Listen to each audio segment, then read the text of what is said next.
I don't wanna say anything, cause if I do I might say the wrong words. Oh no. So I'll keep my mouth shut and not listen. Afraid I'd lose you if I didn't. Till we find what we're missing and compromise. So I'll keep my shoes on and not leaving. We're on thin ice, winter season. Can we find a single reason not to say goodbye? Oh, if I said what's on my mind, would you stay with me tonight? If I said what's on my mind, would that make you run and hide? Run and hide. Run and hide. If I said what's on my mind, would that make you run and hide?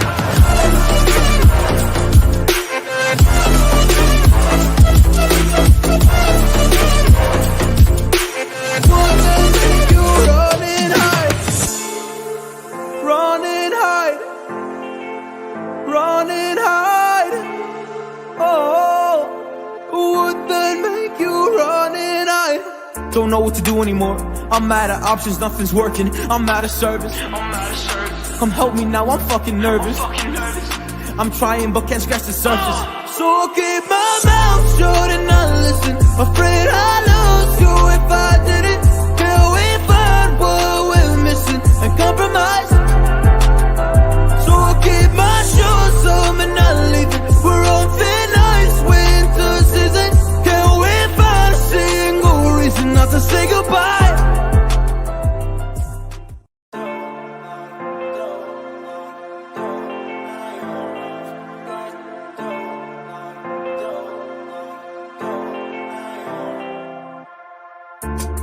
I don't wanna say anything, cause if I do I might say the wrong words. Oh no. So I'll keep my mouth shut and not listen. Afraid I'd lose you if I didn't. Till we find what we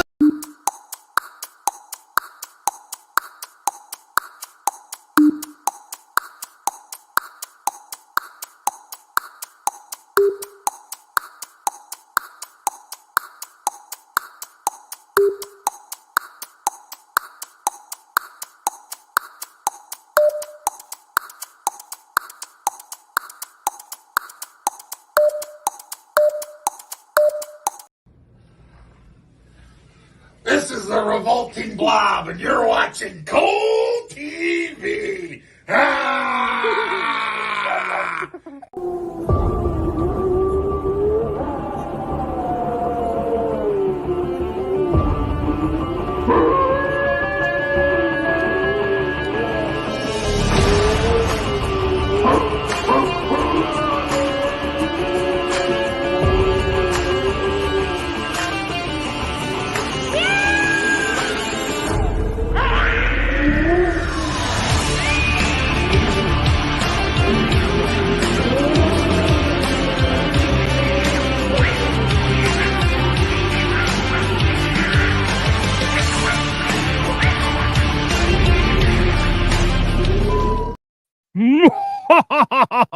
Greetings and salutations, boys and ghouls. Yes, it is I, Xlj the Og, but I'm dressed as the son of Ghoulish. If you watch us, you know Ghoulish has been doing all of our commercials. So that's my costume for this episode of PW60. And of course, I'm joined by, is that Jason Voorhees roll over there? You got nothing? I swear to God, if Lucha B rolls underneath that fucking mask. What the fuck is that? Is that like a Uncle Hal? Is that a what is I can't what are you? I'm even confused. Like what you look like okay, you have a I have no idea what we're doing here. I'm just gonna let you speak. Nothing? Nothing? Okay. I can, yeah. Oh, okay. This is a multi-layered, multiple minutes intro but the anticipation because it's Halloween week here on Cold TV. Ah, son of a bitch! It's Lucha B-roll. I fucking knew it. Hola, ese. It's a me. Hola, ese. Happy Halloween. Buenos dias. How are you, Lucha B-roll? It's the most wonderful time of the year. I agree. It's spooky season. Yeah, you got me there. You got me there with the Yes, multiple mask reveals. that was a Uncle Howdy mask. Yes. Oh, okay. I thought so, but I couldn't. It was kind of hard to see, but I got you. Spooky nonetheless. So, well, as you know, it was kind of hard to breathe. Is what it really was. yeah, I was like, I wonder if he can breathe. Well, I'm glad you're okay. Glad you're with us.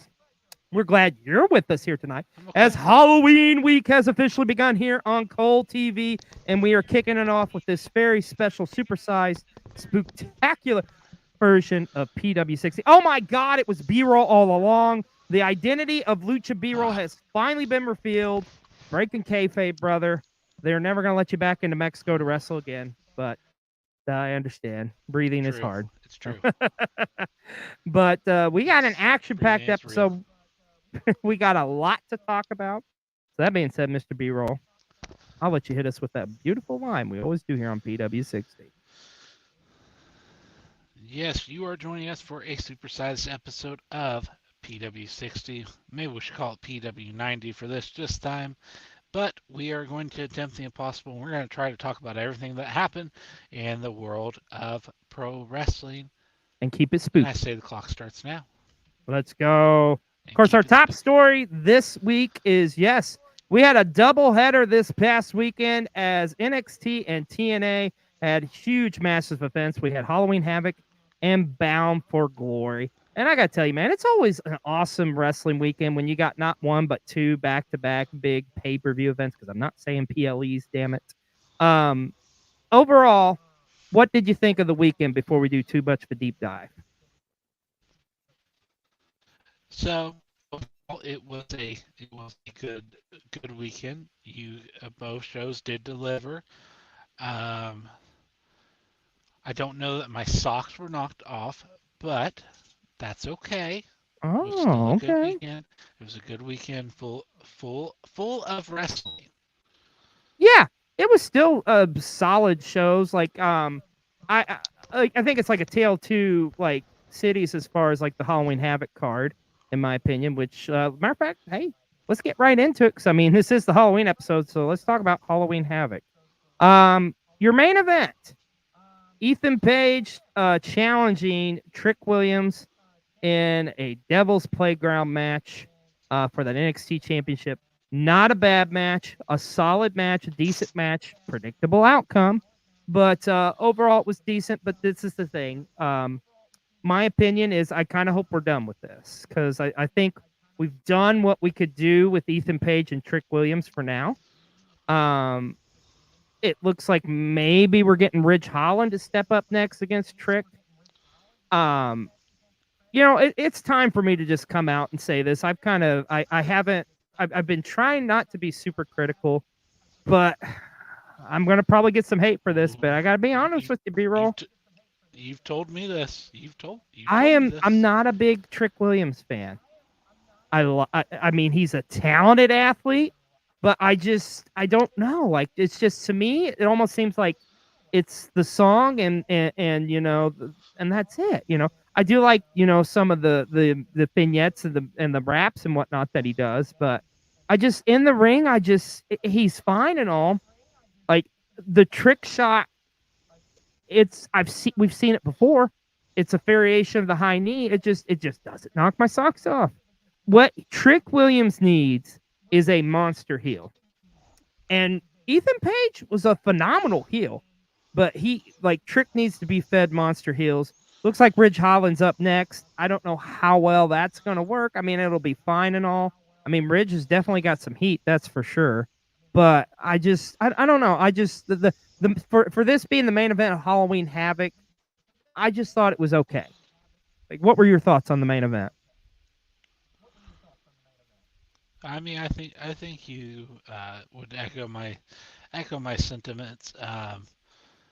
So let me answer your question with a question. Sure. Um, give give the people and me an example of a heel, current or past, that it fits the mold of what Trick needs. Putting you on the Well, spot. I'm sorry. no, it's fine. I mean, honestly, in NXT right now, I don't think there's anybody at that level. I tell you, if I was going to put him against anybody off that I NXT agree with. I roster, agree with. I would put him against Wesley. I think that would be a good matchup.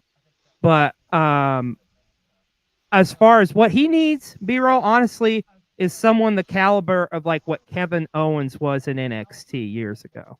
That's like the caliber of heel I think he needs to really just get him over the hump, in my opinion. And like I say, I'm nothing against Trick. I think Trick's a great performer and he's got a lot of great potential. But I just I don't know. I tell you another guy though there that could do it, and like but the thing is I feel like he's gained momentum as a babyface to an extent. And I've heard some inklings of some rumors that there's potential to match up on down the line. If you get him against an Obafemi, that would be a very interesting matchup. So, and I'd love to see Yep. Obafemi just run roughshod through the entire. I did it in the North American division, the quote unquote mid card division. If he did it in the main event scene, like yeah, I'm all for it. But I thought this, like I say, a solid matchup. I just let's put the button on this feud for now and be done with it, and have both these guys move on to better things. I think. And of course, we got to talk about the end of this night where Bully Ray, fucking Bully Ray, or Bubba Ray, we can call him Bubba Ray, comes to the save for Trick Williams. One thing that really pissed me off about that, I will say this is, and I think it, and once again, for me, this is part of the reason why I'm just like not as enamored with Trick Williams is Bubba comes out pretty much and tells him to stand behind him. Like this old retired fucking wrestler, semi-retired wrestler, is gonna save like the world heavyweight champion of your division. It just made him look weak, I think. And honestly, I think it was Bubba going in business for himself. I said what I said. I am not I love the Dudleys, but I am not a Bubba Ray Dudley or Bully Ray fan. So there, I said what I said. Um, but like I say, other than that, it was a decent matchup. But just not. I don't think the caliber of what a true Halloween Havoc main event should be, in my opinion. So now this, on the other hand, this for me was match of the night by far. This tag team, this dream tag team matchup where you had Roxanne and Cora Jade teaming up to go against Stephanie Fakur and Julia. And my God, all four of these ladies brought it and then some. Right now, this is what is ruling the roost in NXT. This is what is must watch TV, is that women's division in NXT. It is by far, I'm sorry to any other women's division out there, but the NXT women's division is by far superior to than any other women's division going today. And that's no disrespect, but I mean it is loaded. Um, I mean, what did you think of this tag team matchup, my friend? I mean, I think you easily hit the nail on the head with it was the match of the night. Um, kudos to all of them for delivering. Cause like I don't know. I guess I am the pro wrestling newbie, but I'm somewhat old school, and I feel like if you have a title, it should be defended on a pay-per-view.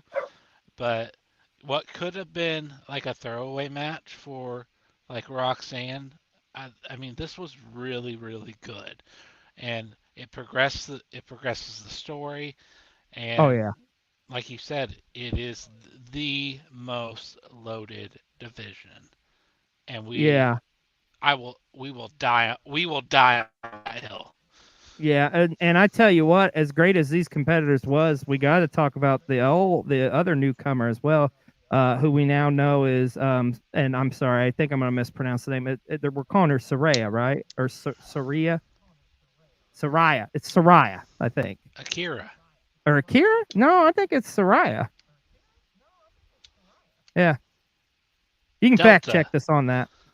Yeah, Delta. Can't we just fucking Delta is who we're talking about. I hate how they complicate shit sometimes with the names, but you know, that's the old bitter man get off my porch in me. But nonetheless, she is going to be an incredible presence too, and I love how she made her presence felt here, as well as she also made her presence felt in the North American Women's Championship matchup, where she showed up at the end. And hey, guess what? Kalani Jordan lost the title. There, I said what I said. I just like miss pretty much the Steve Macklin of NXT. Oh yes, I went there, but she had no fucking personality. I'm sorry, she's a phenomenal athlete, but no fucking personality. But she, anyways, I'm gonna calm down. This is the ghoul jizz coming out of me. And yes, I did say that right. But Fallon Henley picking up the win here in this gauntlet match that was made with against Kalani Jordan. It was a valiant effort by her, but nonetheless, we've got a new North American Women's Champion. Happy to see Fallon Henley get a championship run, but I don't know. It may be short because it looks like she may have a challenge on her hand in Delta. That's right. We're gonna call her Delta until we can get the damn name right. So, what do you think of this match? Because I think this match was it's something. ZARRIA. Well, the boys are confused by that name too, so we're gonna say it's Delta 2.0. Anyways, but nonetheless, so what do you think of this gauntlet match? Because this was one I wasn't really, because once again, I'm sorry, I'm not a huge Kalani Jordan fan, but I mean, this was a good matchup, I thought. Yeah, it was entertaining for sure. Yeah, I think it was a unique way to get the title off of her, and and it makes her still look pretty strong. Debut a new star. So I think, let me put it to you this way. I think all 4 competitors, well, 5 if you want to count the debut, none of them took a step back. No. Most of them took a step forward. You could say Kalani stayed right where she was, basically. Yeah, really I think I think that's a good way of assessing it. Yeah. Everyone benefited from this, is what I'm trying to say. Yeah, I 100% agree with that. So, but it was a solid matchup. Like I say, it kind of under-promised and over-delivered in my eyes. Is the best way I could put it. So, and then yes, there we have Delta version 2.0. God, she looks badass. What a spear she did too, huh? Like how badass of a spear was that, man? And we lost B-roll. Oh, and he's back. I'm alive. I'm dead. Woo. I'm alive. But no, what'd you think of that spear of hers? It was sick, right?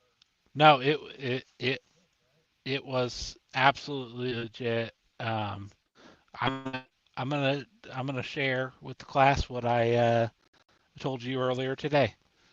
Out of the 3 recent signings, or whatever we want to call them, I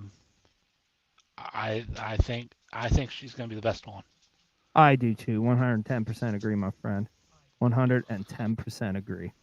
Well, this was the other great matchup of the night as well, I thought, was the matchup for the NXT North American Championship, with Tony D'Angelo defending against Obafemi in a tables, ladders, and scares match. And I swear to God, anybody that saw that pre-show, if I hear Bubba Ray Dudley say that one more fucking time, I'm going to personally go to the fucking Philly and like challenge him. I'll probably get my ass beat, but I don't care. Gets on my fucking nerves. Oh my God. But yeah, this was a hell of a matchup though. Like the chemistry between these two guys too is off the charts as well. What do you think of this matchup, my friend? Oh, it was, in a lot of ways, I liked it more than like the previous encounters. Yeah, maybe I agree it was with that. because of the gimmick gimmick in it, but Mhm. um, yeah. Now, like I will say this, like you were with the Ethan Page trick, I'm ready to be done with this though, if that makes sense. Oh, 100%. Yeah, I think Obafemi's moving on to bigger and better things, honestly. I mean, he had his run and it was phenomenal. It was impressive. And this is huge for Tony D'Angelo, too, to be the guy who's pretty much dethroned Obafemi. I mean, that's impressive because we've talked about for months on this show. We had no idea who the hell was going to be the guy. So, and I love Tony D'Angelo, and I've said this before. In ring is phenomenal. It's just, I'm not big on the character. We've seen the Italian mob guy a million times before. So, but anyways, and I apologize if Ghoulish is coming off as complaining tonight, but I'm just keeping it real, giving you my honest assessment, my honest opinions, to each their own. So, but nonetheless, Tony D'Angelo is still your North American champion, and we'll have to see what happens from here. And of course, there was the ambulance match with Ridge Holland going up against Andre Chase, a big grudge And match, but unfortunately, is that Freddy Krueger? I know, right? The gear, and by the way, let us just say the gear for all the performers at Halloween Havoc was sick for most of the night. Absolutely loved it. Especially loved a huge shout out to Roxanne and Cora rocking the Shining Twins gear. That was sick. But no, this was a fun matchup, and once again putting Rich Holland over as like this monster badass heel, as he did in fact win the ambulance match. Also, too, I love how the ambulance was like more like a hearse too. So kudos to WWE and their production team. Which, by the way, the set and everything else of Halloween Havoc was dope as hell too. So like everything about that aspect of it was pretty cool. So um, but like I say, for the most part, Halloween Havoc was a fun show. Um, if we're being honest, I think there's been better Halloween Havocs in years past, and that's the thing too. Is like I think even in the NXT realm of things, there has just been so many good Halloween Havocs. So when you're comparing this to other ones, that's why I would say there's a little bit of critique here. I'm not going to go as far as say mid because this show was not mid. I mean, it was decent is the best way I can describe it. So. Um, but overall, like I say, Halloween Havoc, it was a fun show. Love the Halloween aspect of it, and you know, it's onward and upward for NXT. And like we say, we got so much to look forward to. My biggest takeaway, I think you would agree, is that women's division is just like it is so loaded, and I cannot wait to see where we go from next. Well, my friend, it is that time in the show. I completely Oh, agree. yes, yes. Well, it's that time in the show where we need to get a little bit of a hot take going. Because, I mean, not that my hot take wasn't enough, but let's go to our good friend, Husky Rhodes, with the Huskies hot take. What's going on, Pro Wrestling 60? It's your boy, Husky Rhodes here. A lot of things have happened as of late in the wrestling world. I could talk about Motor City Machine Guns winning the SmackDown Tag Titles 3 matches into their WWE run. That's rad. But I want to talk about, in my opinion, a fumble in the wrestling world, and that is TNA not pulling the fucking trigger on Joe Hendry because of the whole JBL thing and him being, as he quotes, the savior of pro wrestling. To me, this is just what I think Jeff Jarrett was trying to do with that indie run. I don't know. I thought that shit was weird. What do you guys think? Yeah, let's segues perfectly. Let's talk about Bound for Glory and just say his name and he appears. What the fuck, TNA? I'm sorry, but what the fuck? I'm gonna let you talk on this one because I need a minute to gather myself. Your thoughts on the main event or one of the main events? Okay. Yeah, your triple main event, and we'll get into that. But I don't know. I don't know what the guy's got to do. Easily the most over guy in the company. And this is your biggest show of the year. And now keep in mind, this is no disrespect to Nick Nemeth. Nick Nemeth is incredible. Incredible. But you cannot look me straight in the face and say that Joe Hendry doesn't deserve to be champion. It honestly, it makes me question. It makes me question a lot of things Yep. with like how much longer is he going to be in TNA? Mm-hmm. Because this seems like such a natural point to Yeah. pull the trigger here. I mean, a lot of us Biggest even show thought it of would the happen at year. Slammiversary. But yeah, it's like, Yep. okay, Yep. perfect. Now we're going to the biggest show of the year, Bound for Glory. Um, I suspected something was off here when they announced the triple threat and the fact that this didn't go on last. It's like it's kind of gave what showed its hand. Like, okay, so now we know what's going to happen with this one. Now, I agree with you, Nick Nemeth. No disrespect, phenomenal champion, and I'm enjoying his run. But it's like, okay, it didn't happen in NXT for Joe Hendry, which is no surprise. But this is his home company. This is like your hottest guy. This is guy that's been representing you, and it's like I've seen this before with New Japan where they've held off on the chase. Here's a perfect sample: Tetsu Naito. Like they waited so long to pull the trigger that by the time they did it, it just didn't feel as rewarding. And I really hope that's not what's going to happen here. But I've seen it before, and I feel like it's happening again. Everything was set in place, but you know what? We're going to trust the process. I do believe Joe Hendry will be the TNA World Champion at some point. Um, but here we are. And also, what the hell is Can I going on with can I give you a JBL? bold can I Before you tell me can that, I give what's you a going on bold with prediction? JBL though? Yes, I want to hear that. But first, I need to know I what the don't hell's going on with JBL. um where in where in the world is JBL and where will he show up next? Still waiting on someone to start that series. But yeah, it gives me Carmen San Diego vibes. Yeah, Apparently, now he's part owner of AAA too. yeah, that got Um, announced today. so Yeah, yeah, yeah. So, but no, go yeah, ahead, my so friend. I don't know. Are you ready for my bold prediction? Yes, let's hear it. You, Joe Hendry is in the Royal Rumble this year and wins it. Oh, and wins it? Yeah. Okay, I definitely think he's in it, but there's no chance in hell he wins it.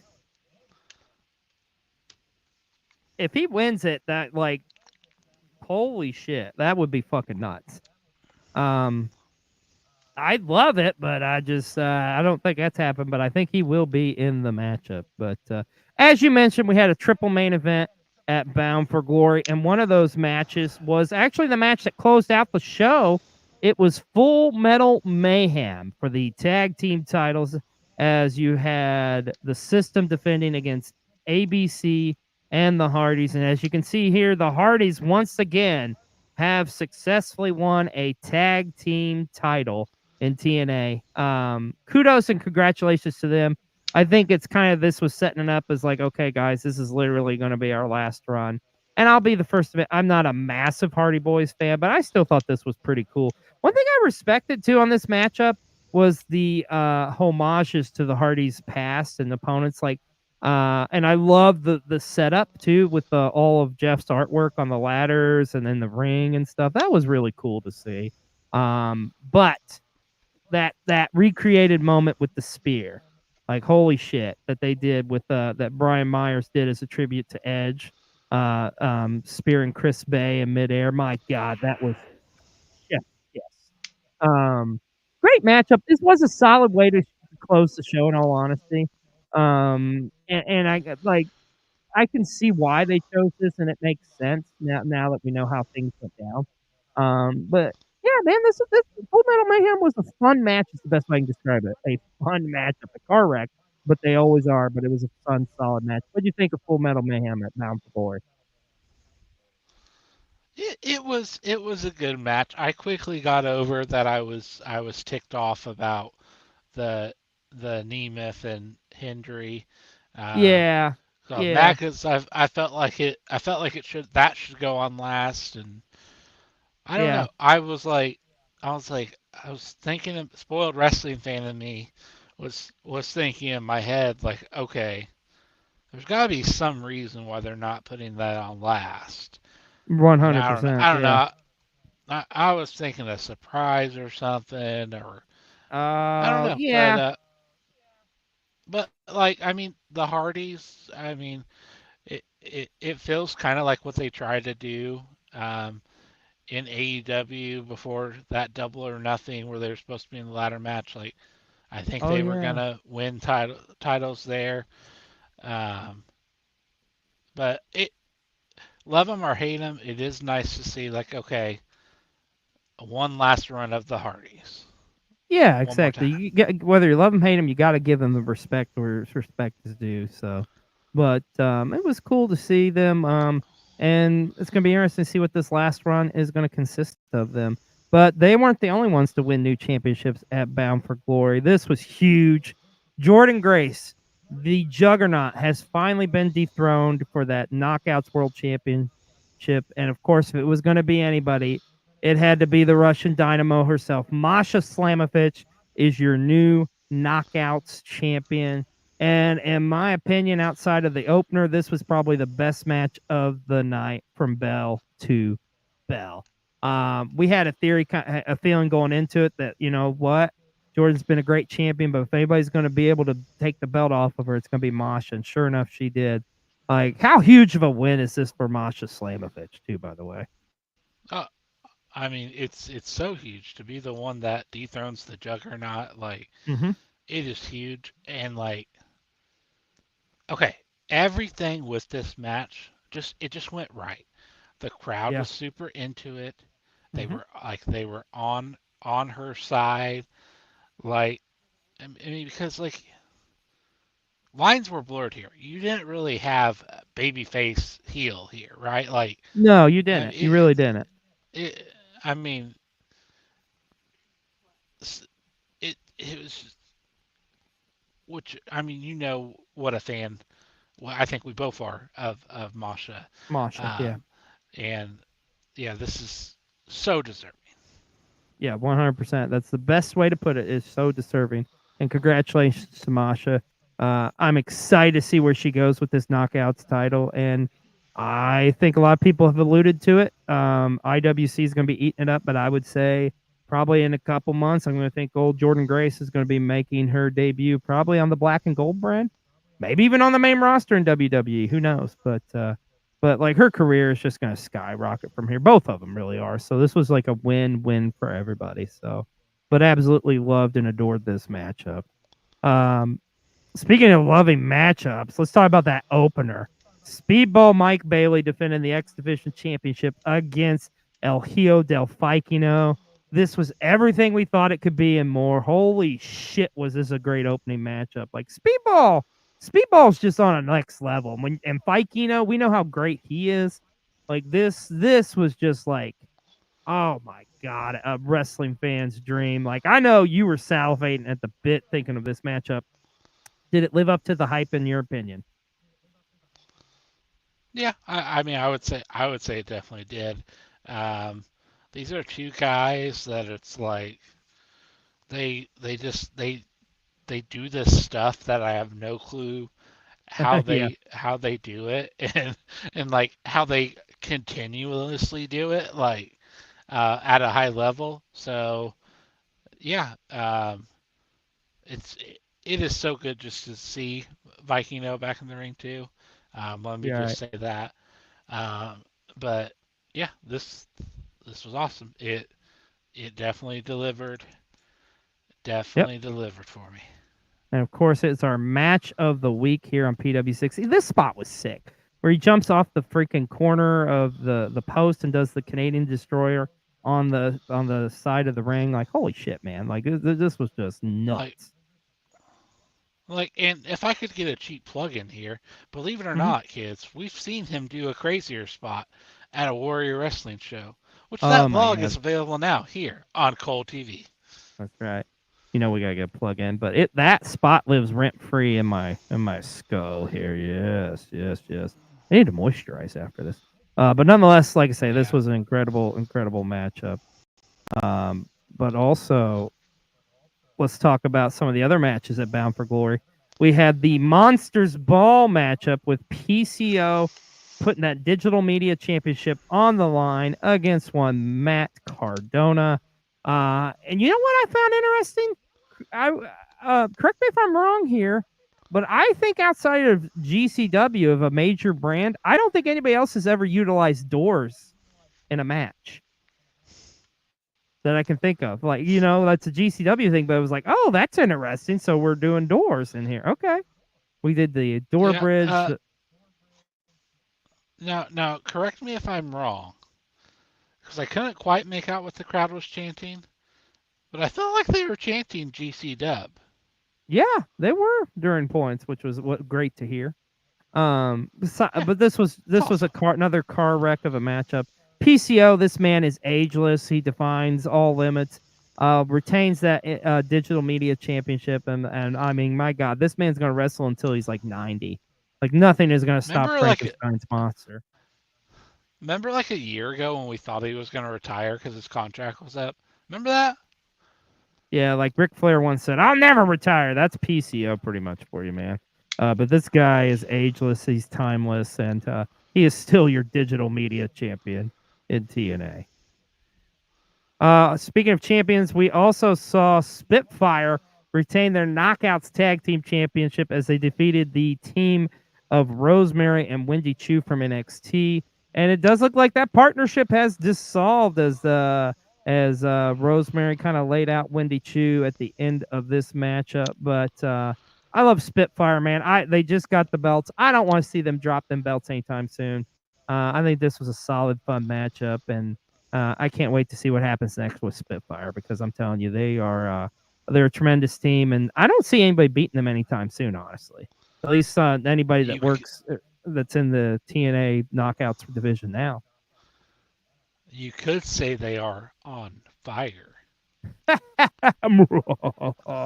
like what you did there. Also, huge win for Mike Santana as he defeated Moose in one-on-one action. That means now he's defeated everybody in the system. I love me some Mike Santana, man. I think his singles run in TNA and how he's been presented so far has been great. I honestly think he's going to be one of the next guys, or you could easily argue he could be the next guy in line for a TNA World Title shot against Nick Nemeth, honestly. Definitely. I mean, he beat a former world champion here in Moose. I've been very impressed with Mike Santana. I've always been a big fan of this is exciting to see him get a singles push in TNA. So congratulations to him. And of course, rounding out the show, Josh Alexander defeated White Bread. I mean, Steve Macklin, I'm sorry, I can't buy into him being like a babyface. This actually was a good matchup, though. I like the way that they pretty much, he sip-tied Macklin's hands and, the finish here and stuff. I mean, Josh Alexander is a bad mamma jamma. I'm enjoying his heel run. Steve Macklin lost, so everybody's happy. Everybody wins as far as I'm concerned. So, and Have also, you ever seen a man wrestle a loaf of white bread? Here you go. Well, here you go. Here you go. This is exactly what it looks like. Look at that loaf of bread, in pain. Poor loaf of bread. Anyways, also we got to mention too on the pre-show, the TNA Hall of Fame took place with the great Rhino going in, as well as Bob Ryder, a tremendous contributor to TNA wrestling. So congratulations to both those two, and as well as we had the Call Your Shot Gauntlet match with Kazarian picking up the win, and now he can pretty much pick up a title shot whenever he chooses, my friend. So, well, my friend, whatever title he wants. So, but it was a solid weekend for both for us wrestling fans, of course, and both for NXT and TNA. And as that partnership continues on, so hopefully we get more weekends like this where they have both major shows going on. Well, my friend, it's that time in our show where we need to spice things up a bit. So go to Spicy Guac with a spicy take. Mom, the meatloaf. The meatloaf. Spicy Guac, letting you know. Up. Up? Yeah. We do it for the little ones. Ain't that right, kid? He doesn't care. But you know what does? Suplex! Oh, that was vicious. Well, I am ready for this next segment, my friend, because we are talking about some Monday Night Raw, and you know I've been down since day one-ish, hence my Jey Uso glasses. What's that? What would you? Oh, you got him too, huh? Hey, where's the Raw slide? Where's the? Did something happen with Jay? It's no. God damn it! Really, WWE? What the fuck? It pissed us off so much. We don't even want to relive the image. But yes, Jey I was Uso's too run sad. as the Intercontinental Champion's over. What the fuck, B-roll? What the fuck? I was too sad. I couldn't even put it in there. It's too sad. I mean, I need Raw to talk was about a something. solid. I need to talk about something happy. Yeah, that's true. As great as Raw was, but ending on a down note like that, it's just like, what can you possibly call? Yay! Oh, the Usos reunited, and it feels so good. Let's talk about Friday Night SmackDown, because yes, it has officially happened. The Usos are back together. Man, like just cinema right here. Like this storytelling, like God, I love it. I love to see it. Like such a tremendous. So the build up, if you go back to Raw, of course, as we know, the Bloodline essentially costing Jay the Intercontinental title, and then Jay showing up and getting his revenge, which we're going to talk about here in a minute, and reuniting with Jimmy, and Roman just looking on from afar, but just kind of acknowledging and just nodding. So, what'd you make of this tremendous moment with the Usos getting back together again? I look Did at you it cry? like this. I did. You were weeping. I know I you look at were. it like I look at it like this. It's another domino that needed to fall for us to get to Mhm. where we want to go. And that's a Yeah. Survivor Series Bloodline versus Bloodline. Yeah. Which is great to see. I do, if I'm nitpicking though, I do hate to see that his Intercontinental title run got like pretty much utilized for that. I get why they did it, but I would have preferred them to just, go a different avenue. But it's okay. It's still the Usos are back together. And hey, who would have thunk it? Jay Uso, Jimmy Uso, and Roman Reigns may be on the same page again. But SmackDown was a solid show as well. Had some tremendous matchups on there, but let's talk about the matchup of the night by far. Because holy shit, we have got new WWE Tag Team Champions, and it is the Motor City Machine Guns are your new Tag Team Champions. Who would have thunk it? Literally their third matchup in WWE, and they are already the Tag Team Champions. I think Triple H really summed it up best. Long, well deserved for their journey, even though it is crazy this is only their third matchup in the WWE. But I don't hear a whole lot of people complaining that the Motor City Machine Guns have already won the tag titles.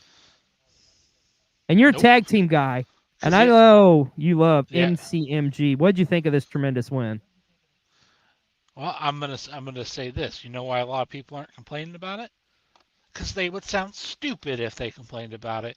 Because you cannot look at this tag team and not say that they are not one of the most deserving tag teams on the roster currently, and they deserve those Yeah. belts. And here's the thing. They Here's the thing with this B-roll. This now puts them in the upper echelon of tag teams when you think about it. yeah Like you can't debate it now. Motor City Machine Guns is one of the all-time great tag teams. I mean, look at their track yeah record. They've virtually everywhere they've went, they've held major tag team titles. Former TNA tag champions, former Ring of Honor tag champions, I'm pretty sure. I think even at one point they may have held the IWGP tag titles. You can fact they check were me on that, but they were GCW tag team champions.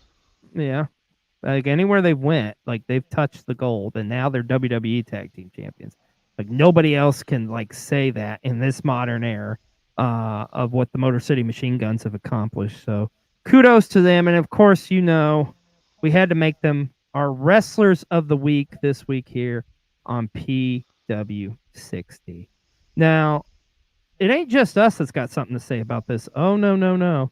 I think our tribal queen Bree, who is from the great state of Michigan, has something to say about this as well. And oh my God, are we finally done with A-Town Down Under? Well, let's go to Bree with the tribal queen tidbit of the week. Well, hey, hi, hello, guys. It is the Tribal Queen Bray with your Tribal Queen tidbit of the week. And first off, go Lions. Second, I'm turning over a new leaf because A-Town Down Under is no longer good. I'm over them. They're done. Finito. Out of my mind. Because step aside and in comes Motor City Machine Guns, who are from my home state of the mitten, and very quickly became the new SmackDown Tag Team Champions, as they should, as they deserve that. And what a way to fast track them. And I love it, love to see it. I will support my home state guys. So as of right now, A-Town Down Under is dead to me. So until they split up, which is never going to happen. But that was your Tribal Queen tidbit of the week. It's good to have you back, Bree. And yes, I think she's going to have a lot to talk about in the coming weeks with the Motor City Machine Guns. Well, we are officially on the road. Oh, go ahead. I think she was trying like some reverse psychology there. It's like she's saying they're never going to split up, but like she wants them to split up. That's true. Oh.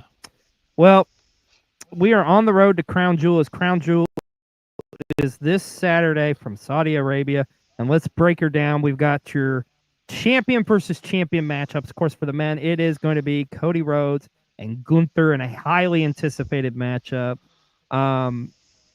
I think everybody's biggest gripe on this is the stupid, goofy fucking thing behind them. But still, though, both of them as competitors have done an amazing job selling us on this matchup. It's going to be an awesome in-ring matchup. And honestly, I really don't know who the hell's going to win this thing. Like, I feel like I have a better idea in the women's possibly, but this one, I got nothing. Because, I mean, both these guys are like, I can't see either of them losing, but I can't see either of them winning. I don't know. But that's going to be a hell of a main event. You want me to tell you what's going to happen? Go ahead. Shenanigans. You're not wrong. You're not shenanigans. Bloodline. In my soul. Bloodline. No, I don't think it's going to be Bloodline. I think it's going to be KO. I think KO is going to get involved in this one. Yeah. So many characters, so many things going on in the WWE who could be interfering in this matchup. But it's going to be a fun matchup. It's going to be a solid matchup. Of course, we've got the women's champion versus champion matchup with Nia Jax going up against Liv Morgan.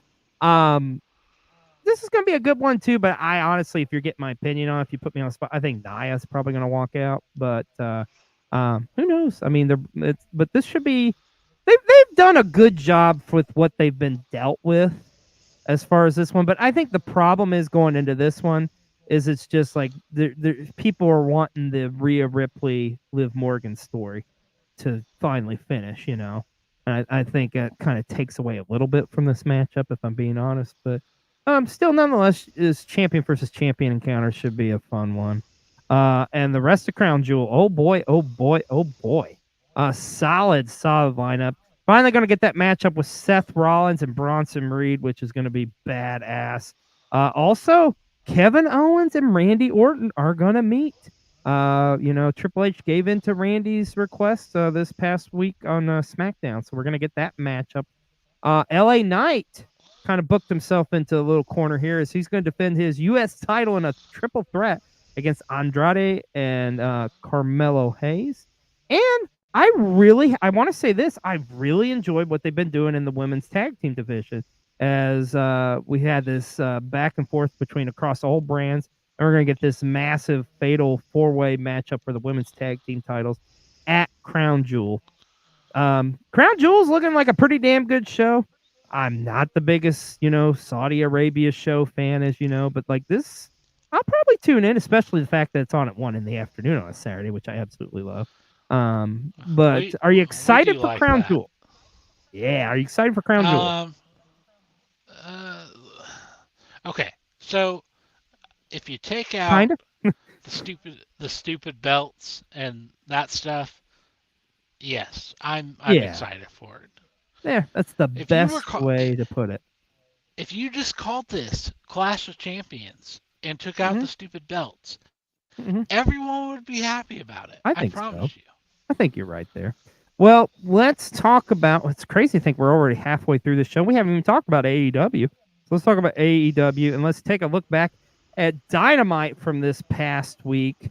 As we're continuing on this story with the John Moxley's group against the entire AEW roster.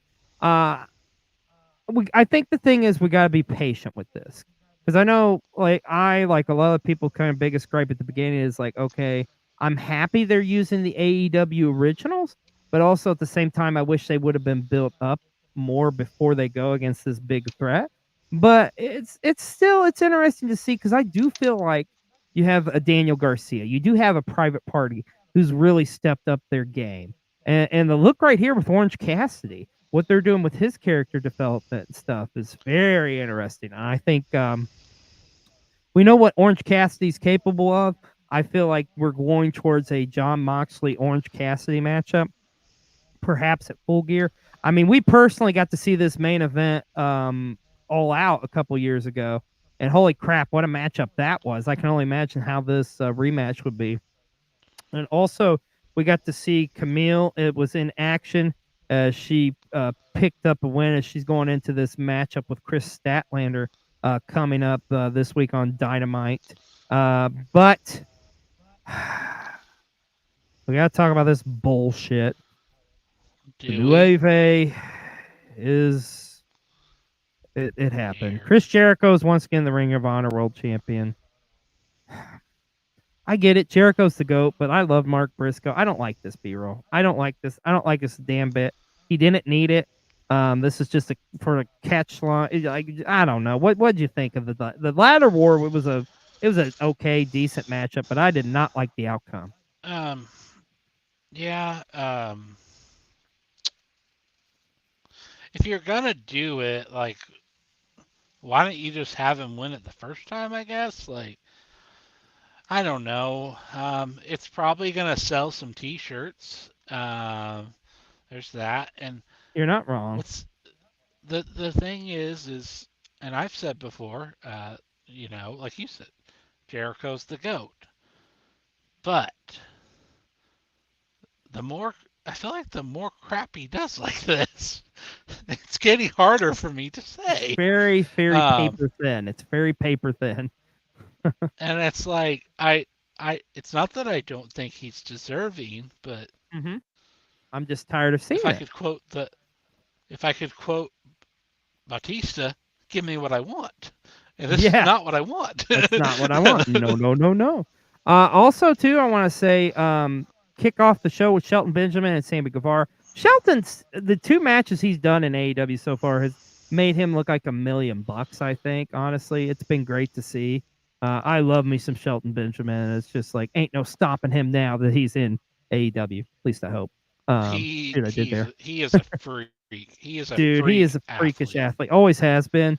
This man is ageless. Like, my God, I love me some Shelton Benjamin. So happy to see him and what they're doing with him. Of course, we had some promos too as well. Hangman kicked off the show with a promo, but then you had Adam Cole later on do his promo, and I'm still confused. So now he's back with the Undisputed Kingdom. Exactly. I'm sorry, but yawn. I just wish they just would throw that aside and just like let's move on with Adam Cole and MJF in different directions because the whole thing's fucking confusing.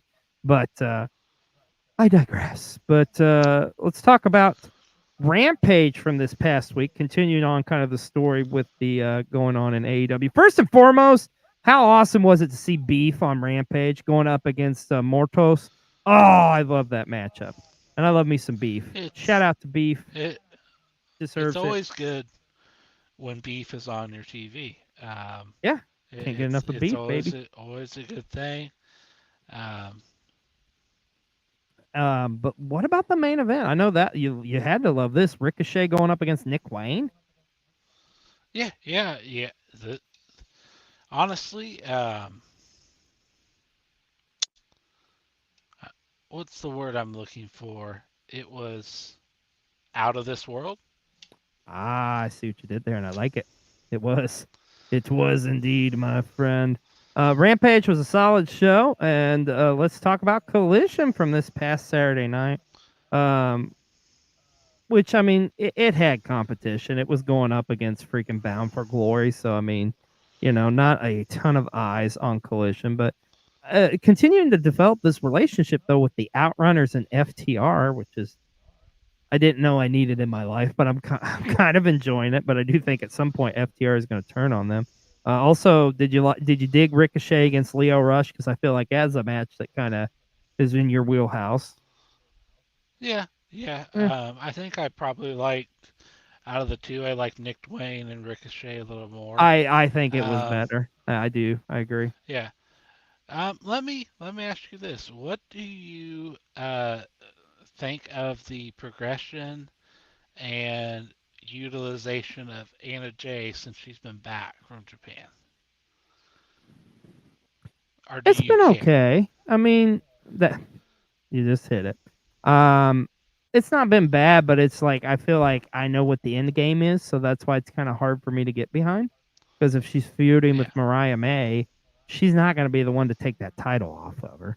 So, yeah, I don't know. It's I'm not mad at it, but it just doesn't knock my socks off. Let me put it that way. Does yeah, that make sense? yeah. You would have to say though, the in ring has gotten better, correct? Oh yeah, by leaps and bounds. Yeah, absolutely, my friend. Absolutely. So yeah.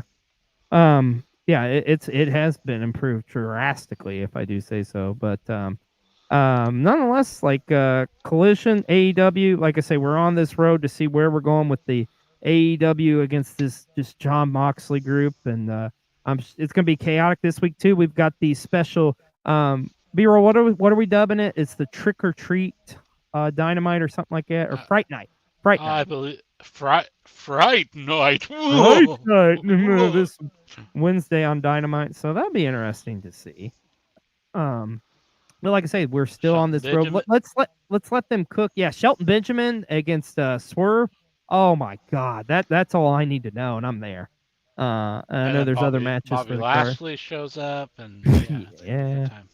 Also, Camille and Chris Statlander is going to be a badass matchup too. I'm looking forward to. So Yeah. yeah. Well, my friend, it's that time in the show. Let us go to our good close friend, Sienna. She's got some advice for us pro wrestling fans, which we always need, buddy. So let's go to Sienna with a tip from her.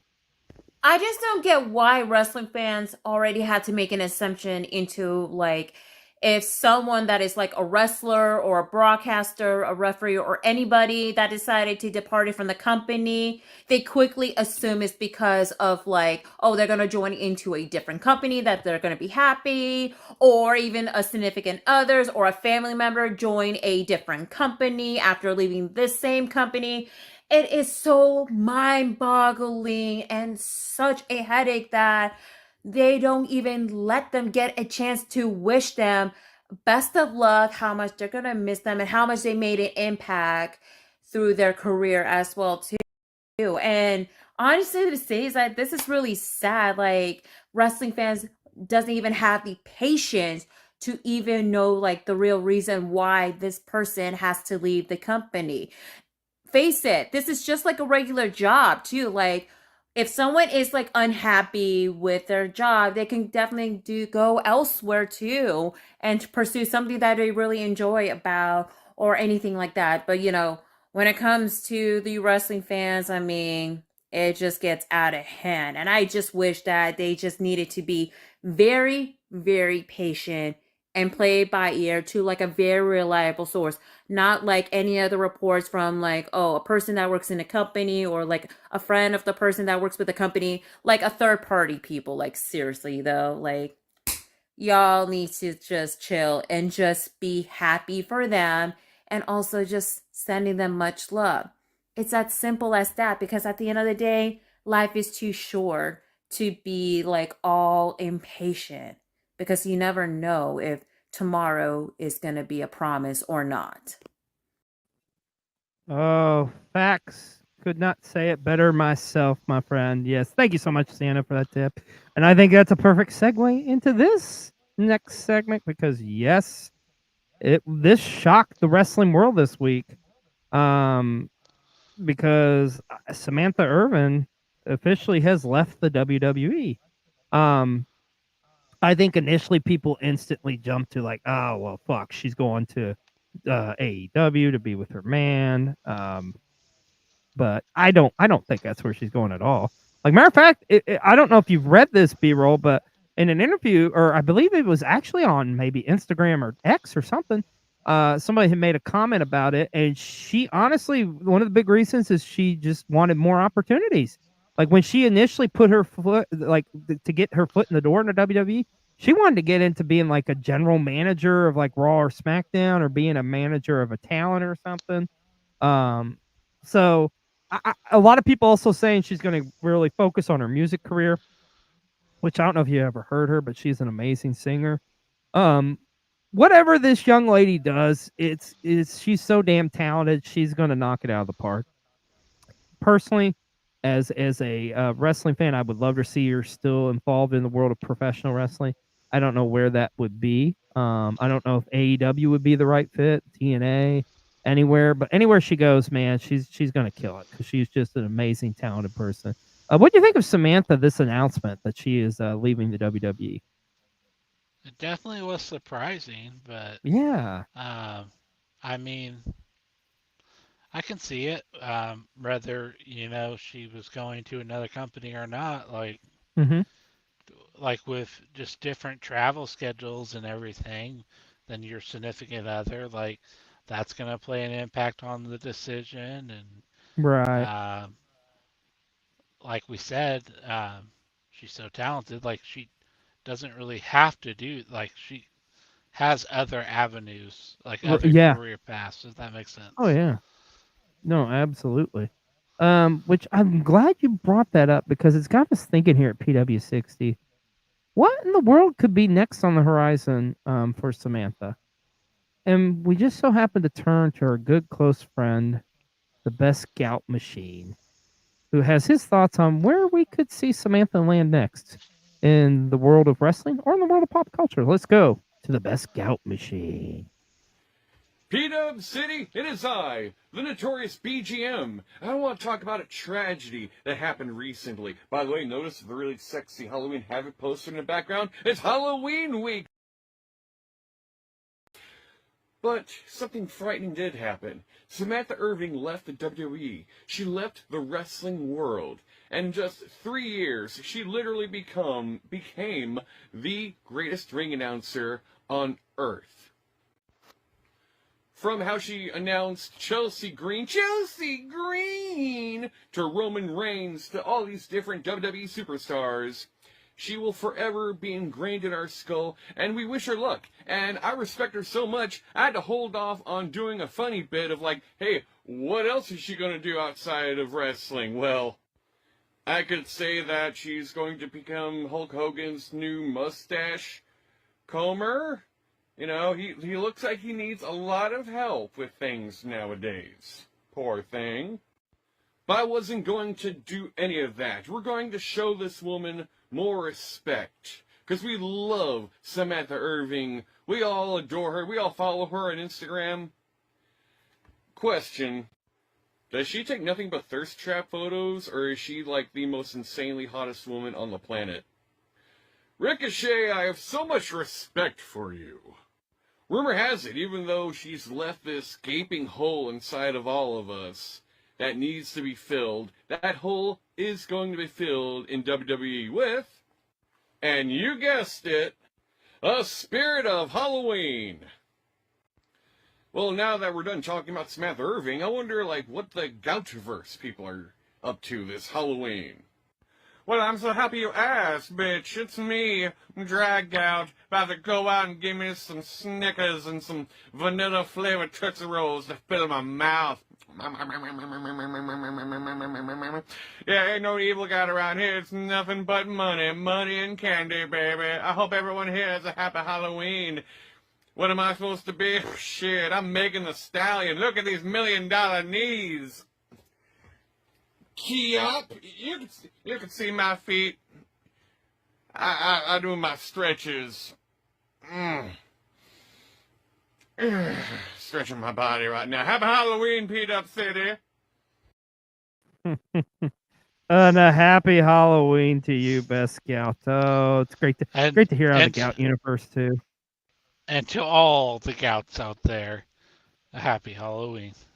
Yes, Except indeed. for the evil one. Except for the evil one. We still got to find out who the hell that is. Well, he mentioned like about what is going to fill the void for Samantha Irvin. We actually do know that, as one of the all-time greats has returned to the WWE. Lillian Garcia is back on Monday Night Raw and will be their ring announcer for the time being. Loved Lillian, always have loved Lillian. Not to make her feel old, practically kind of grew up on Lillian. So I think this is a great move. I mean, she's still talented as hell. She's still got it. I'm excited to see her back in the WWE, and I think she's gonna kill it. As you being the pro wrestling newbie, you don't really have a whole lot of experience with Lillian, do you? Nope. So you're in for a treat, my friend. She is one of the most talented ring announcers out there, and my God, she's the voice of an angel as far as singing. So can't wait to hear her sing some national anthems. But Lillian, welcome back to the WWE. As a lifelong fan, we are so happy to see you back in the WWE. So sad to see Samantha go, but happy to see Lillian return. And oh my gosh, it is happening. This is huge, my friend. It was announced this week that NXT will be making their debut at the world famous 2300 Arena, the ECW Arena. And this will be happening, I believe, it's next week, honestly. And they put the tickets up instantaneously. They sold out like that. I'm so excited for this. I personally got the privilege of going to the ECW Arena this year. And it's just crazy to be in those hallowed halls, and now you actually have a WWE program that airs on network television will be coming from the ECW Arena. How cool you think this is, B-Roll? Words cannot describe how dope this is. Right. This is gonna be huge. Yeah, that's the best way to put it. It's gonna be huge, and it's gonna be a phenomenal show, and that's gonna be coming up to you here very, very soon. Like I say, I believe it's a week from this Tuesday where NXT debuts in the ECW Arena. Well, that's a perfect segue into, as we talk about ECW, let's talk about, their current, you could easily say predecessor, if you will, GCW, because a lot's been going on in Game Changer Wrestling.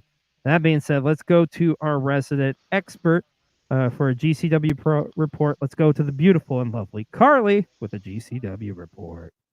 Well, hello, Mr. J, Tootsie Roll, and everyone from the PW60 family.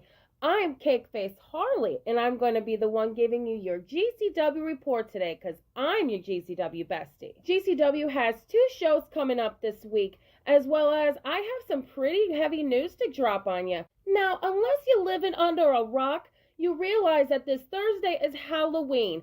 And GCW coincidentally has a show on Halloween night called Monsters Bash. It looks like so far we have 6 matches on card. So let's talk about what they are, starting with Cyclope and RS.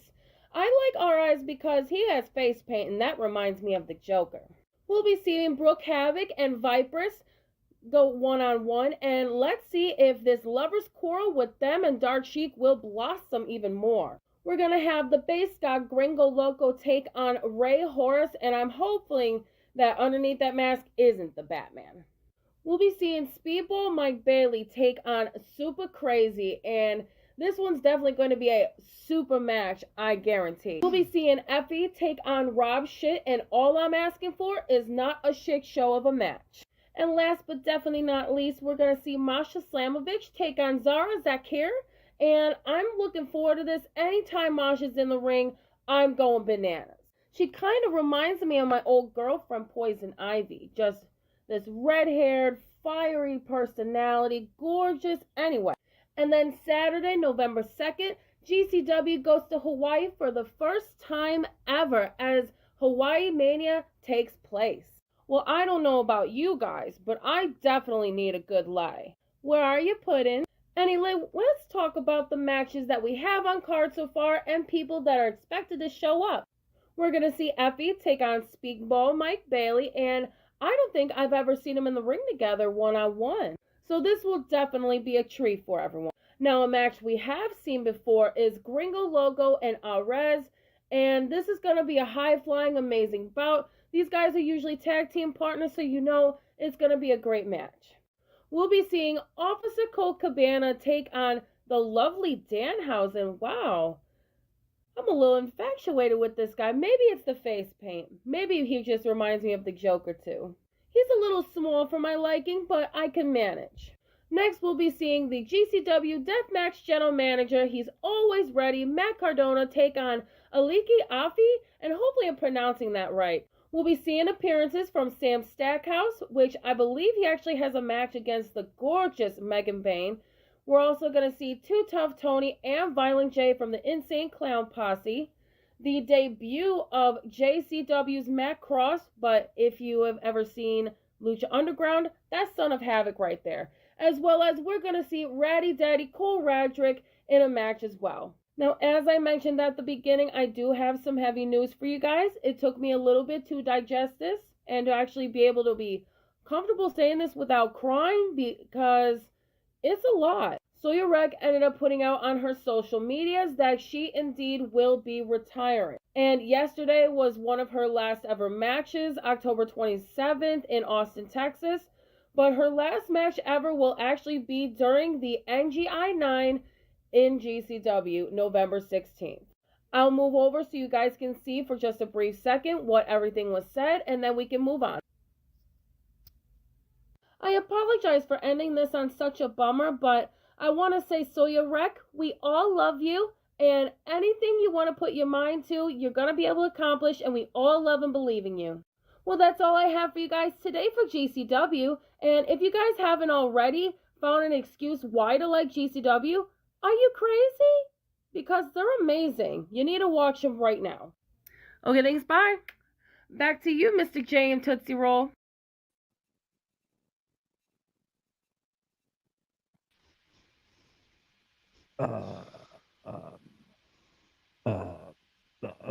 Let's go to the independent report with Michael. Holy shit. What up, yo? It's your boy Michael, MJ Duplessis, with another independent wrestling report. First off, we have Primo Pro Wrestling presents Primal Rage, Sunday, November 10th. Bell time is at 3 p.m. This is at 2050 Wilson Ave, National City, California, 91950. Primo Pro W on Twitter, and Primal Pro Wrestling on Facebook for more tickets and information.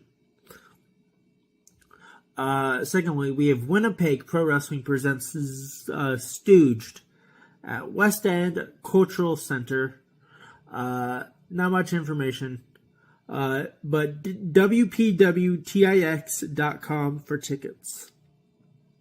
And lastly, we have Pure Pro Wrestling. 'Twas the Fight for Christmas at VFW Post 21144 in Holland, Michigan. Bell time is at 7 p.m. This is a Toy for Tots donation event. Pure Pro Wrestling for more information on that event. Y'all have a good day. All right. Thank you so much, Mike. We appreciate you, brother. And as we always say here on PW60, if you're not supporting your local independent promotion, you need to get out there and watch them because that's where some of the best wrestling action takes place. Well, we got to talk about this. Are you okay? Are you okay, sir? Are you okay? I'm golden like Pony Boy. But let's talk about this has been kind of talked about for a long time, but it is official. It does look like one Adam Cole, Bebe, and Britt Baker are no longer together. So yeah, that's they officially come out. Oh wow, look, you have little hearts come out of your hand. Neato burrito. Yeah. Oh, but yeah, not I have magic power. this Halloween episode, especially. Not shocked by this in the least bit, but um, okay, now what the hell are you doing? What the fuck? But yeah, I wish him best for both of them. Hopefully, it's not super awkward being in AEW together, but I don't know. Like, wish them both best because love them both. So both are incredible talents. So, but you gotta do what you gotta do, so to speak. Oh shit. Well, this happened. Republican candidate Donald J. Trump appeared on The Undertaker's podcast, and this was a full blown just like, I support Donald Trump pretty much. Like, I'm not the biggest political fan. I'm not going to say I lean towards one side or the other. I mean, at the end of the day, all politicians are crooked, in my opinion. But this isn't a political show. So this happened, and we're going to leave it at that. But yeah, a lot of kids' hearts broken. Man, oh man, talk about some controversy. Carlito dropping a very controversial ad-lib line on Raw this past week. Matter of fact, it's been edited. We're not going to repeat it by any means, but like Carlito, man, you can't say that shit this day and age. That's not cool. I'm just saying. But kudos to Damage Control for not being they just kind of went with it and was very professional. I shouldn't word it like that, but still, they were very professional. But yeah, like, just didn't look good for Carlito. Let's just leave it at that. And speaking of not looking good, yikes. It has been talked about in years past, but it's come to light again. I'm not shocked by this. The infamous Ring Boy scandal has resurfaced, as now it looks like Vince McMahon, Linda McMahon, and the WWE are all named in this sexual abuse lawsuit, which amazes me that this wasn't like resolved years ago. But yeah, I mean, there needs to be some stuff corrected here because this is some pretty fucked up shit. Let's put it that way. But we're talking about Vince McMahon, and I hate talking about Vince on this show. I thought we were done with it, but anytime we do bring him up, it's going to be over some negative bullshit like this. So, but we said it before, we'll say it 1,000 times. B-rolls, fuck you, Vincent Kennedy McMahon. Now this is pretty cool though. I like this. This is badass. The trailer dropped for a documentary on Raven. It's called Nevermore: The Raven Effect. Is the documentary coming out on his career? And honestly, I think this is so well deserved. Raven is one of the greatest minds in all professional wrestling. Doesn't get nearly as much love. So I'm excited to see this. I'm excited to see what this is going to be. And I think it's going to be pretty badass. You can like just take my money now, although I think it's going to be available on YouTube in all honesty. But still, though, I think this is pretty cool. I'm excited to see this documentary. And speaking of this, a lot of other like content has come out in the world of wrestling or revolving around wrestlers. How about this? The movie Unnatural. This trailer dropped. This is a movie starring Al Snow. Let me say that sentence again. This is a movie starring Al Snow. And not only that, it is a movie about vampires set in the West. So once again, to reiterate, Al Snow, cowboy, vampires. Do you need to know anything else? Just saying. No, you don't. But B-roll, as bizarre as that is, this may take the cake because this just was released this week. The Chic Massacre. This is a short film starring some wrestlers such as Johnny, what do we want to call him? Johnny Chic Massacre in this case, among other talent. Literally, this is a horror movie where a toy of the Iron Sheik essentially comes to life and murders people. If that doesn't sell you, I don't know what will, Bubba. And it doesn't get any more random than those facts. So that being said, this is a perfect segue. Let's go to Brian with Brian's random over the week here on PW60. There, you want to see something scary? There's a snake. Of course, he's fake. He's plastic. scared of snakes. My dad is. In fact, story time with Brian on Brian's random moment of the week. We put this fake snake up about a year and a half ago to keep birds away. And my dad does not like snakes. And the first time he come over, I met him outside and said, "Don't worry, it's fake." He didn't have to say a word. I knew what he was going to be looking at. And sure enough, that was it. And what else is scary? Sometimes his face. Bam! All right, back for the random moment of the week for the Halloween edition. As we're back with more PW60 and normally do the What If series as far as like wrestlers leaving companies. But very interesting fact about this past weekend and Impact or TNA's Bound for Glory pay-per-view. And I got to thinking about it Sunday morning when looking back at the results and seeing that the Hardys won the TNA tag titles yet again, and how interesting it is that they have won tag team titles from major companies and things like that in 4 different decades. Obviously in the late 90s, of course the 2000s. I was thinking, they had a lot of their singles runs in the 2000s. You had Matt Hardy version 1, Jeff Hardy on Raw, but then of course they did win the tag titles in the mid 2000s in the WWE. Then through the 2010s, of course, when they left WWE, and again in Impact Wrestling as well, but also the Ring of Honor tag team titles, and they came back and won the WWE tag team titles again. And that short time in AEW, that was a kind of a what if the Hardys would have won the titles there. That'd be one more notch in their belt, but they did not, unfortunately. But they won the TNA tag titles this past weekend, as already probably mentioned, at Bound for Glory. So making them a tag team to win tag titles in 4 different decades. Amazing accomplishment. Now, I know someone like Dustin Rhodes recently accomplished that by winning the Ring of Honor tag titles, but with just different partners. So, yeah, just thought that was a pretty cool moment. So, kind of random, my moment, boom, there you go. Yeah, happy Halloween and all that cool stuff, and enjoy all the candy and wrestling content together. Bye. Oh, well, we love you, Brian, and thank you so much, good sir. And you know who else we love here on PW60 B-Roll? I think you do. Who? It's our wrestling content creators. And this week, our Ruby Ringside Wrestling Content Creator of the Week is one Devin Quinn Wrestles. Now, Devin Quinn is a wrestler, but I got to say, he's got this thing going on TikTok right now. It's ingenious. I don't know if it's at his place of work or he's found someplace or something where he always goes up on like this like out on this dock or something and stands on the guardrail and does like wrestling poses. Like he's done Randy Orton, he's done Triple H, just to name a few. He's done several others. He's definitely worth checking out. And if you're not following him, you need to be, because Devin Quinn Wrestles is our Ruby Ringside Content Creator of the Week this week on PW60. Right.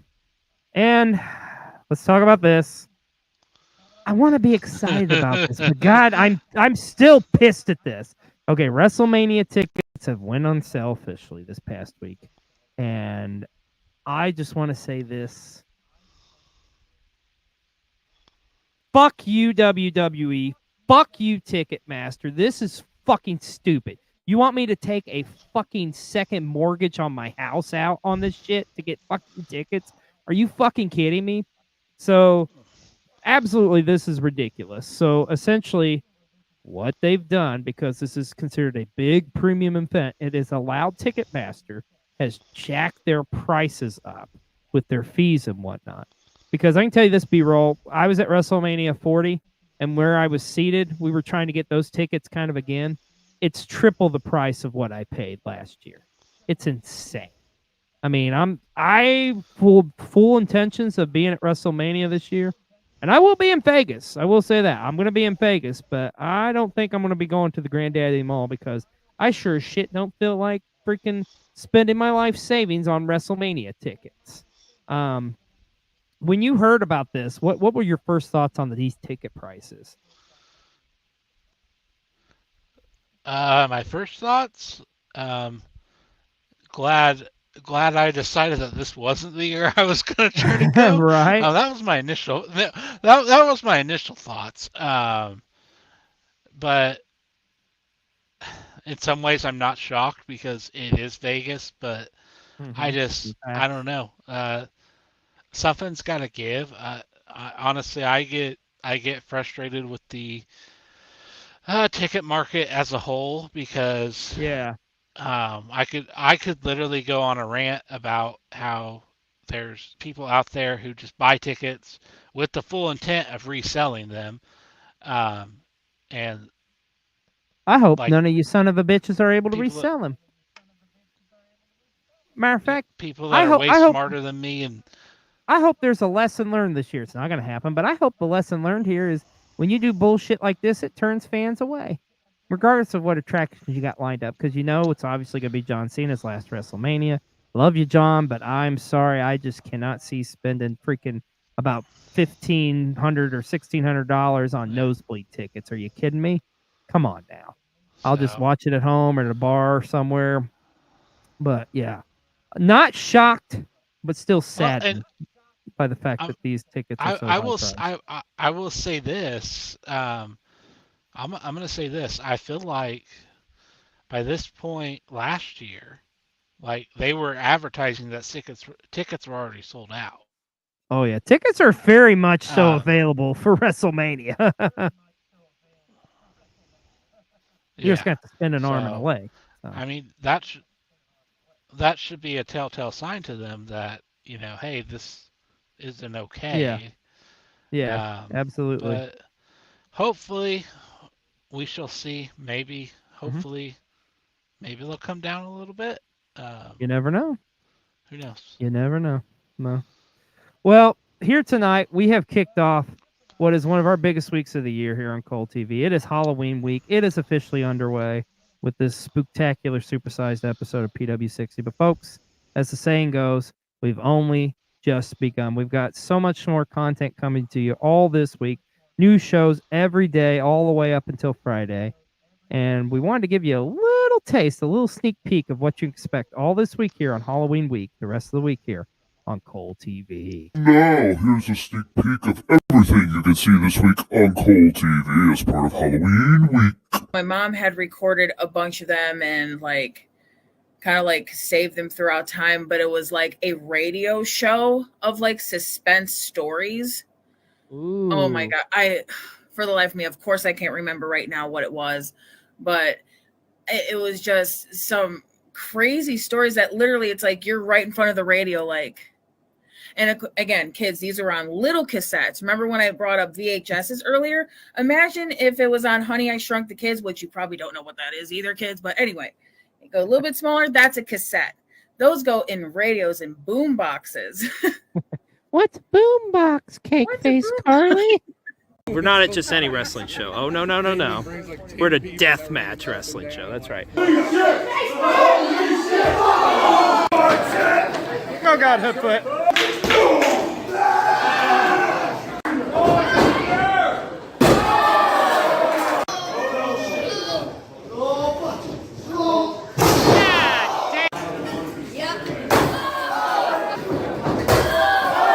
You gotta be shitting me.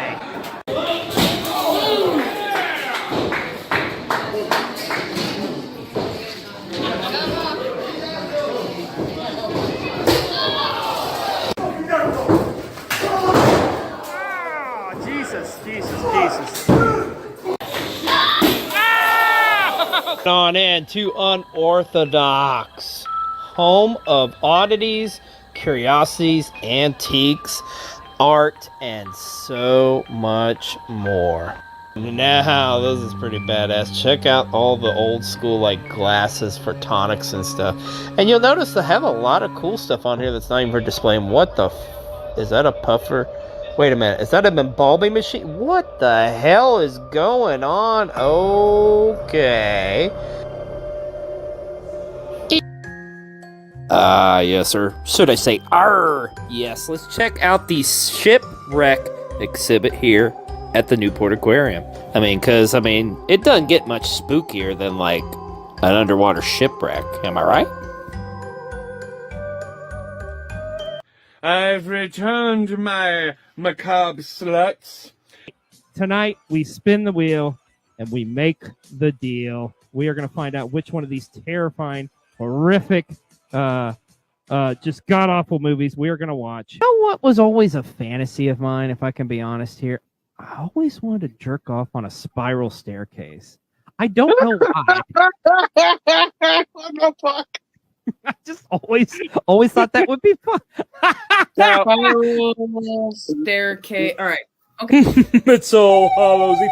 Oh, dear God, that fucking sound. Will somebody turn that shit off? Take the fucking batteries. Who wants to pay $7.99 for this shit? I hate that fucking sound. I'm trying to do a fucking commercial here. Shut And that's just a sneak peek of what all you can expect this week here on Halloween week on Cold TV. Stay tuned if you dare.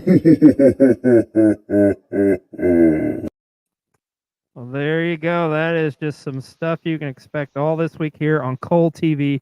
We're so excited for Halloween week. Spiral staircase? Yeah. What can I Spiral say? staircase, really? Yeah. Yeah. Well. Well, the last story I want to talk about, and I'm sorry we just lost the slide, but Carly did mention it. Some sad news coming out in the world of wrestling as Sawyer Wreck did announce her retirement. She will be finishing up at the upcoming Nick Gage Invitational. I hope she wins it. Yeah, I hate to see this because Sawyer Wreck was one of my favorites. I just want to say this. I hope she's doing this on her terms, and it's not something that's forcing her to retire. Whatever that may be. But I mean, she's had an amazing career, and I'm pulling for her hard in the Nick Gage Invitational coming up in November. But we here at PW60, we want to wish you the best of luck, whatever you do going forward in the future. And we hope we still kind of see you involved in the world of professional wrestling in some capacity. So, well, my friend, that's it.